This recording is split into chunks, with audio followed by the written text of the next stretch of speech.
This next person is a legend. This person is the Captain Spaulding of Savannah. Please welcome Scott Corcoran, or as we like to call him, King Spo-it.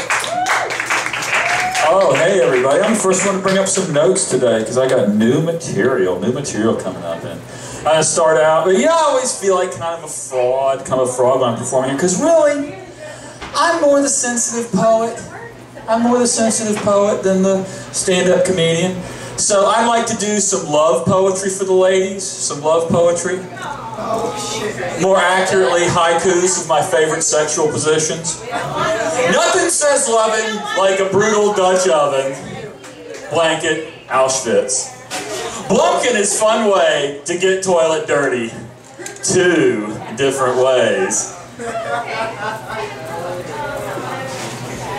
The Dirty Sanchez. A trip to Mexico with poop-covered dick. The Dirty Sanchez. Everyone's Picasso with poop-covered dick. The Dirty Sanchez. My poop dick says you need an awesome mustache.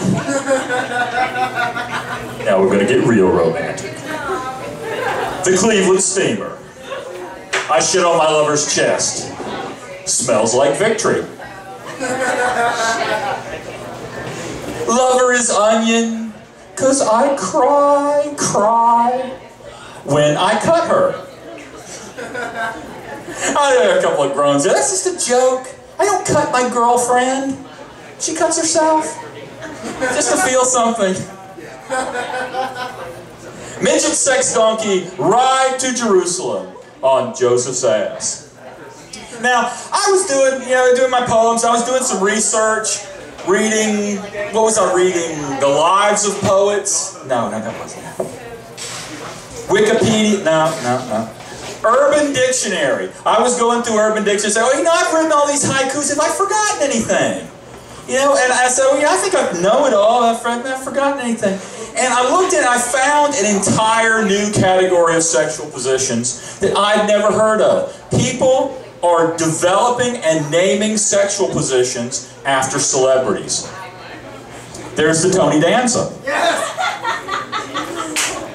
That's when you take your lady by the behind and you ask her, "Who's the boss? Who's the boss?" And when she turns around and goes, "What?" You go, "Punch it, Tony Danza! That's just a fucking boss!" There's the Richard Dawkins. It's the same like boring old sex, but you just omit the oh gods. One for Chris, the Jane Goodall. That's when you masturbate while you watch monkeys fuck. They make some notes. Bobo has quite a monkey erection. There's the Whitney Houston. It's basically just an Ike and Tina Turner, but with more crack and less talent. And you die.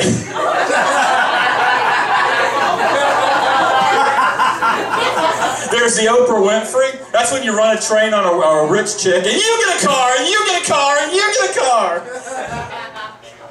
There's the Newt Gingrich. That's when you fuck your wife in the cancer ward while she's busy having cancer.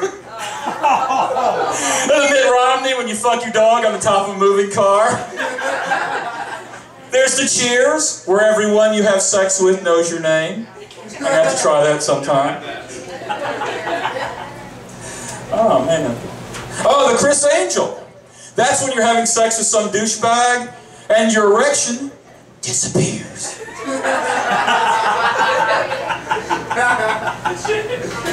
The Charlton Heston. That's when you hold a gun on an ape saying, "Get those hands on me, you damn dirty ape!" There's the Dwayne Johnson. That's when you have surprise sex with your lover while she's at the stove. And afterwards you put 2 fingers up and go, "Now you smell what the Rock's been cooking." The Mel Gibson.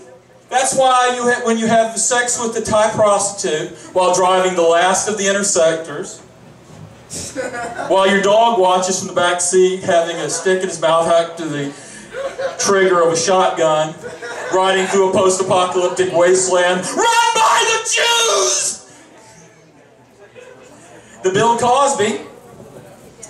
That's when you're a civil rights legend.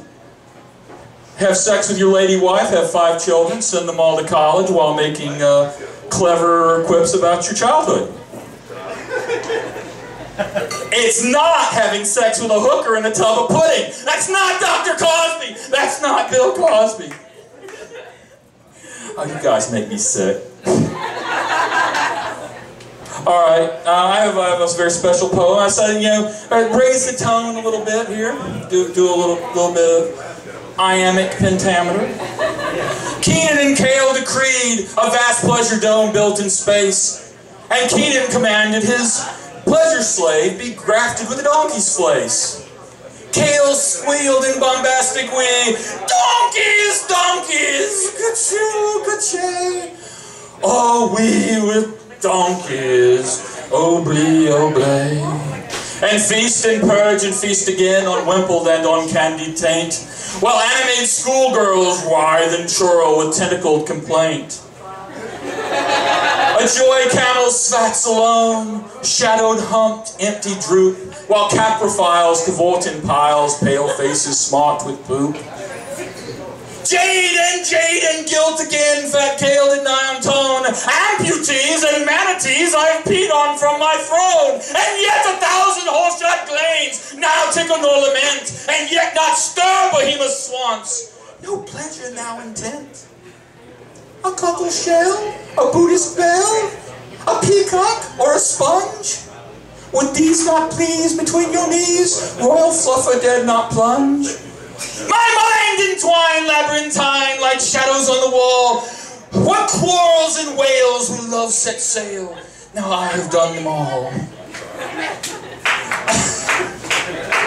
Oh, I get the slow clap for that. All right. Well, you know, I sent this brand new. It's the first time I've done it, but I sent it off to a couple of comedian friends of mine, and one of them from Atlanta. She came back and she said, "Scott, you know, I like it, but are people going to know what the hell you're talking about? Does anybody know about Coleridge or anything? You should do something more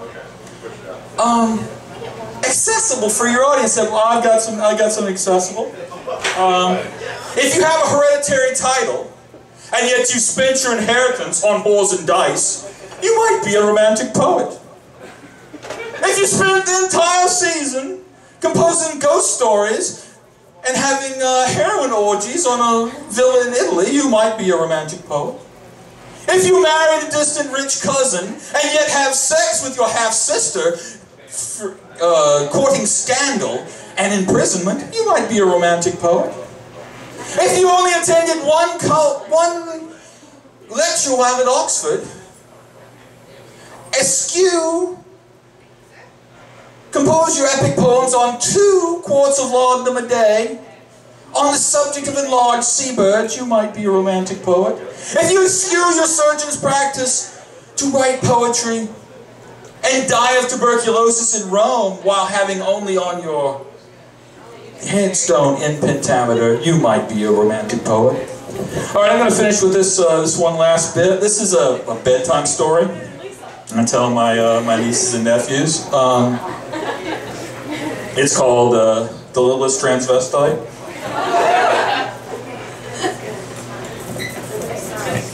Once there was a little girl. She wasn't really a little girl at all. In fact, she was a transvestite. And so small, she was the littlest transvestite in the entire kingdom of Savannah. But when she went, but that transvestite, very sweet transvestite, when she came home, her transvestite stepsisters were very mean to her, and so was her transvestite stepmom. They wouldn't take her shopping. "We going to Big and Tall. We ain't going to Junior Miss. And if we did, they don't have cha-cha heels."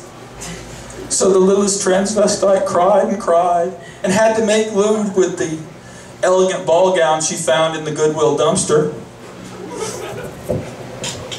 And the sisters came home with a flyer for the transvestite ball. No, but she waited for her prince, this little transvestite. She waited for her prince, and her prince never came. And even when the princes drove up, all the other transvestites would go up to the car, "Pick me, pick me." And the little transvestite, she couldn't be seen to the throng of elegant ball gowns, and she'd go pick me, and she couldn't be heard through the din of manly falsettos.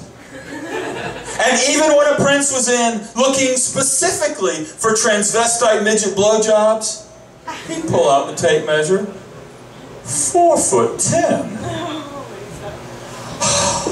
That's fine for transvestite jockey blowjobs, but midget starts at 4'7". I can hunker down, said the littlest transvestite. It's just not the same. It's not the same. So his sisters brought home the flyer for the transvestite ball. Oh, I want to go. And just how are you going to go? What you going to wear? Your dumpster chic? And we know you ain't never found no prince, and you ain't never made no $50.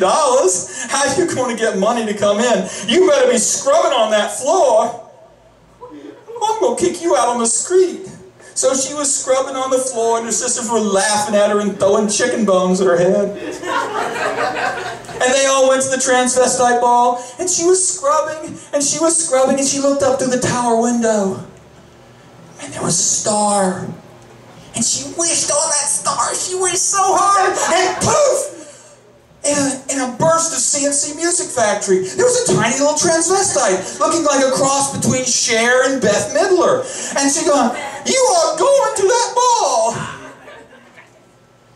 She came in and she had her magic wand and her shovel. And grab my magic shovel and we're going to fly away and get you that ball gown. So she grabbed the magic shovel and they flew away to the magical kingdom of Atlanta.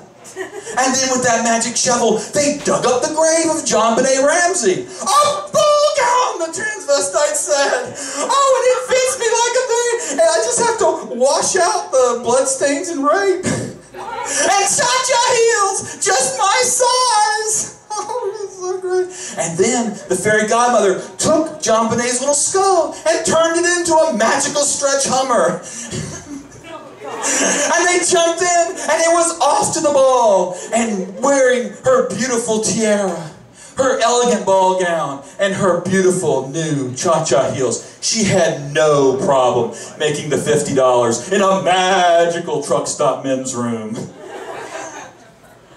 So they pulled up to the door, and the fairy godmother took the wand and turned 5 hobos into weightlifting rent boys. And they grabbed the littlest transvestite and they pulled her in and she put her up on stage and she found out that she could pretend to sing as good as any of the other transvestites. And she worked her way right up to the finals where she met the reigning Savannah queen of the transvestites, the Lady Chablis.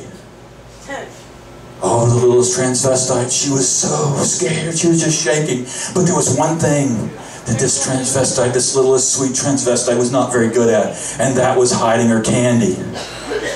Because during her last number, the duct tape through, and her penis of unusual size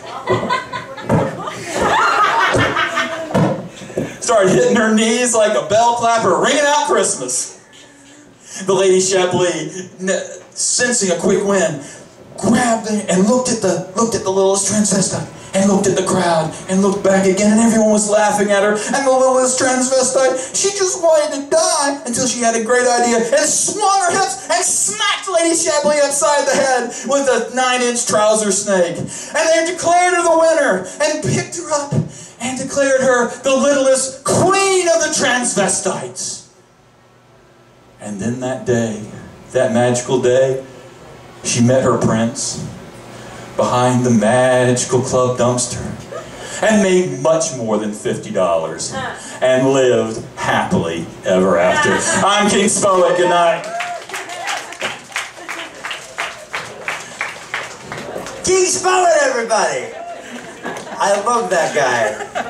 And I am very proud to announce that I have been cast as the voice of the fairy godmother in Pixar's Littlest Transvestite coming out next year in 3D. So the chicken bones come right at you. You are messed up. Please welcome Miles Harris.